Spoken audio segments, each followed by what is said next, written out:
Confession. I was just out of town for a little bit, and when I got back into town, I didn't have anything planned for dinner for the coming up week. Which brings me to today's meal, which is perfect for when you don't have anything planned and you want something nutritious, and it kind of comes together with like meal prepped components.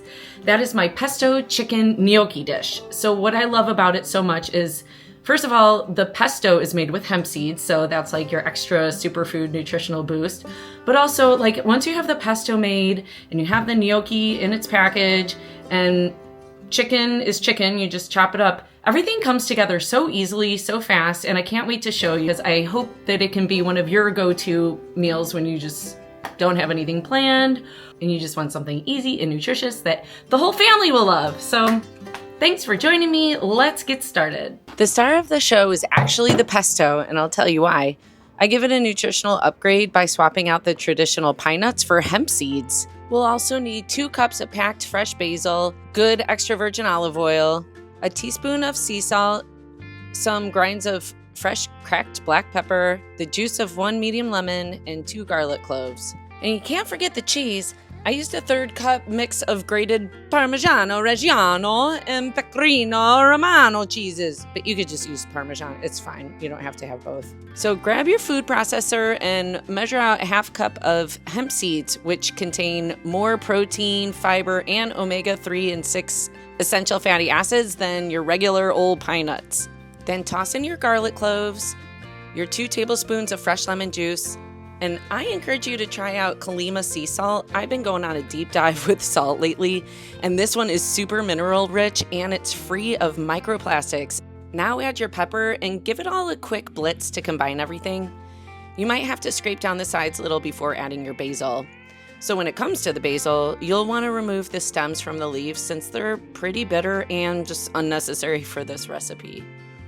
Now secure the lid and pulse all the ingredients until everything is well combined. And to add the olive oil, we're going to drizzle it in while the machine is running. Just pour it through the top, and this helps create a smooth, creamy pesto texture and ensures all ingredients are well incorporated. And last but not least, it's time to add in the grated cheese, and you're just going to give it a few pulses, but you might have to scrape down the sides a little bit just to fully incorporate everything. And that, my friends, is how you make some hemp pesto. All right, let's see how much it made.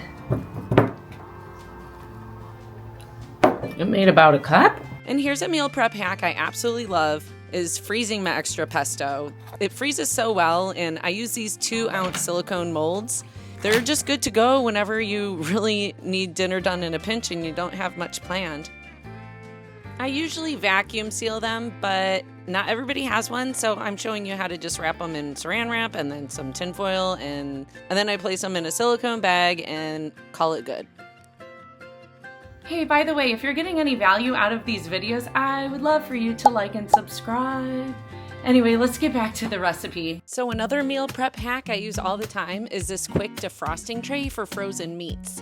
My chicken isn't all the way thawed, so I just place it on this metal defrosting tray and it speeds up the process without having to use a microwave. After the chicken defrosted, I chopped up those 2 chicken breasts into medium diced cubes, and then I sprinkled 2.5 tablespoons flour, a 1/2 teaspoon salt, 1 teaspoon garlic powder, and a pinch of pepper, and I just coated it really well. And then I diced up a couple shallots, and then a bunch of asparagus into about 2-inch pieces. And then over medium heat, add oil to a large oven-proof skillet. Once the oil is shimmering, it's time to add the chicken in a single layer and just let it cook for a few minutes on one side before stirring it up in order to brown it on all sides. This should take no more than 3 or 4 minutes. And then remove the chicken onto a plate and set aside. And now it's time to deglaze all those brown bits on the pan. We'll use chicken stock and some elbow grease to really scrape it all up, because that's flavor country right there.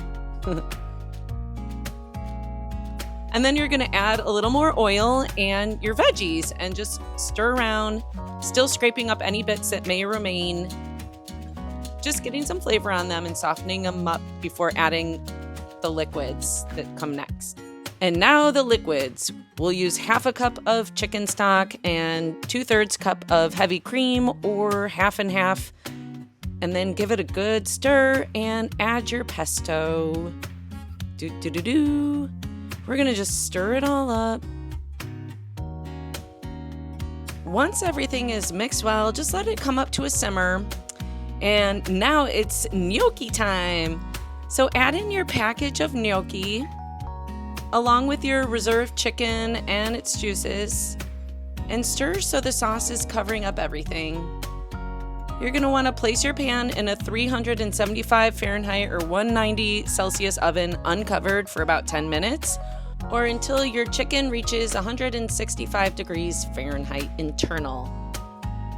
So pull it out and serve with some grated Parmesan cheese on top. Your family's gonna love it, especially if they like playing the game, is it gnocchi or is it chicken? Because everything looks the same. Gnocchi. Gnocchi, all right. The game is it chicken or is it gnocchi? Each bite looks the same. I'm glad those are the choices there. That's gnocchi. This is one of those meals I keep in the rotation because everybody just seems to love it, and it's no wonder why. Pesto is amazing. Hey, thanks for staying till the end. I'm so glad that you did. I hope you tried this recipe, and I hope it works out for you and your family. And I can't wait to make more for you like this. Thanks so much.